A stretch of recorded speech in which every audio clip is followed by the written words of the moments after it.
రెండు విషయాలు మీతో మాట్లాడేదానికి వచ్చాను.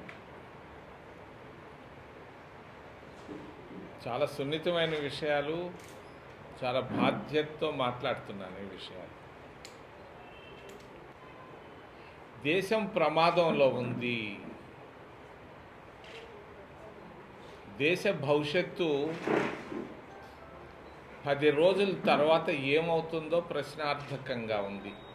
భారతదేశ పరిస్థితి, ముఖ్యంగా న్యాయ వ్యవస్థ, సుప్రీంకోర్టు, హైకోర్టులు, నెల్లూరు జిల్లా కోర్టులు ఏమైపోతాయో అన్నది చాలా చాలా ఆందోళనకరంగా ఉంది. ఈరోజు భారతదేశం గట్టిగా పటిష్టంగా ఉందంటే కారణం భారత రాజ్యాంగం. మన రాజ్యాంగమే మనకున్నటువంటి బలం. రాసినటువంటి అంబేద్కర్, రాయించినటువంటి కాంగ్రెస్ పార్టీ, జవహర్లాల్ నెహ్రూ, వాళ్ళు రాసినటువంటి రాజ్యాంగానికే ఒక పరీక్ష రోజుగా తయారవుతూ ఉంది రాబోయేటువంటి 8 రోజులు 9 రోజుల్లో. మరి నేర చట్టాలు, శిక్షా స్మృతి, సుప్రీంకోర్టు జడ్జీలు కూడా చాలా ఆందోళనలో ఉన్నారు. నేను మొన్న ఢిల్లీకి వెళితే ఢిల్లీలో సుప్రీంకోర్టు జడ్జీలు చెప్తున్నారు, ఏంటిది తెలివి తక్కువ చర్య. కేంద్ర ప్రభుత్వం, భారతీయ జనతా పార్టీ, ఎన్డీఏ, ముఖ్యంగా మోడీ, అమిత్ షాలు చేస్తున్నటువంటి కార్యక్రమాలను గురించి జడ్జీలు కూడా, సుప్రీంకోర్టు జడ్జీలు కూడా చాలా చాలా బాధపడుతున్నారు. అవసరం ఏమొచ్చింది? ఆ 3 చట్టాలను బయటకు తీసుకురావాల్సిన అవసరం ఏముంది? గత సంవత్సరంలో ఎలక్షన్లో వాళ్ళు ఏదో వెళ్ళిపోయారు. జూలై 1వ తేదీ నుంచి చట్టాలు మారబోతున్నాయి. సుప్రీంకోర్టు చీఫ్ జస్టిస్కు కూడా తెలియదు. మరి మర్డర్కు సెక్షన్ 302 ఉంటుంది, ఆయనకు తెలీదు. జూలై 2వ తేదీన ఏముంటుందో, 1వ తేదీన ఏముంటుందో తెలియదు. మరి పోలీసుల పరిస్థితి అధ్వానంగా తయారు కాబోతూ ఉంది. పాత కేసుల పరిస్థితి ఏంటి? నేరం చేసిన వాళ్ళ పాత కేసుల సంగతి ఏంటి? జగన్ పరిస్థితి ఏంటి?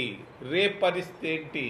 ఇది కావాలని కుట్రతో భారతీయ జనతా పార్టీ చేసినటువంటి దుర్మార్గపు చర్యను నేను ఖండిస్తున్నా.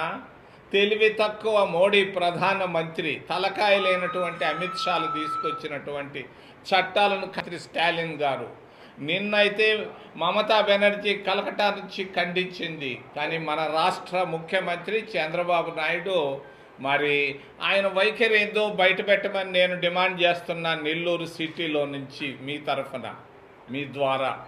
మరి ఏంటి, ఆయన పోయి అమరావతిలో పోయి ముద్దు పెడతాడు, భూమికి ముద్దు పెడతాడు, మరి పడిపోయినటువంటి ప్రజావేదికను గురించి మాట్లాడుతున్నాడే కానీ న్యాయ వ్యవస్థ కుప్ప కూలుతూ ఉంటే గమ్ముగా ఉన్నాడు. ఏమయ్యా మిత్రమా చంద్రబాబు నాయుడు గారు, నువ్వు నాకు బాగా తెలుసు 50 సంవత్సరాలుగా, ఎందుకు నువ్వు స్పందించలేకపోతున్నావయ్యా?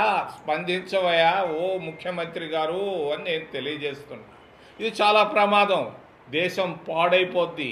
అంబేద్కర్ రాసినటువంటి రాజ్యాంగానికి కూడా పరీక్షా సమయం వచ్చింది.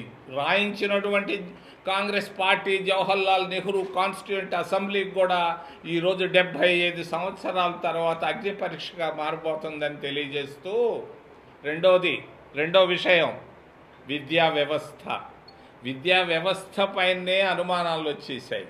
నీట్ ఎగ్జామ్ రాస్తే నీట్ ఎగ్జామ్ పైన ఏంది, దాని పేపర్ లీక్ చేయడం ఏంది? ఎప్పుడూ జరగలేదే. ఇది తప్పు అని నేను తెలియజేస్తున్నాను.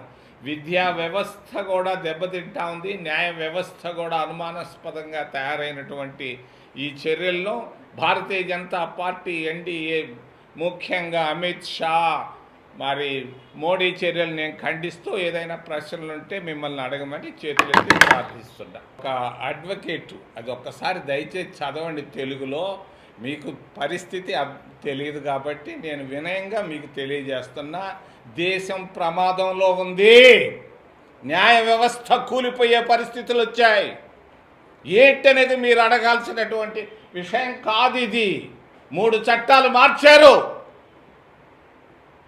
23లో 24లో జూలై 1వ తారీఖున దేశం ఏమైపోద్దో కూడా తెలియనటువంటి పరిస్థితులు.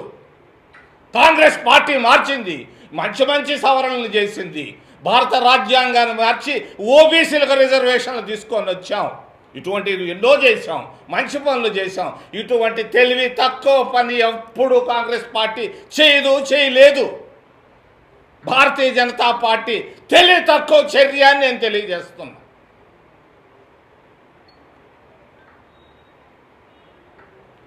ఈరోజు నెల్లూరు నడిబొడ్డు నుంచి స్టాలిన్ స్పందించాడు. 4 రోజుల నాడు సుప్రీంకోర్టు జడ్జిలు అందరూ మెచ్చుకుంటున్నారు ఆయన్ని, ఆయన సమయస్ఫూర్తికి. మరి నిన్న మమతా బెనర్జీ అడిగింది, ఆపవయ్యా అన్నది ప్రధానమంత్రి మోడీని. ఎందుకు చంద్రబాబు నాయుడు మౌనంగా ఉన్నాడని నేను అడుగుతున్నాను అందరి తరఫున. చాలా ప్రమాదకరమైనటువంటి పరిస్థితి, అర్థం కావటం లేదు. ఇంకొక 8 రోజుల్లో జూలై 1 నుంచి ఆ చట్టాలు వస్తే ఏమైపోతాయి?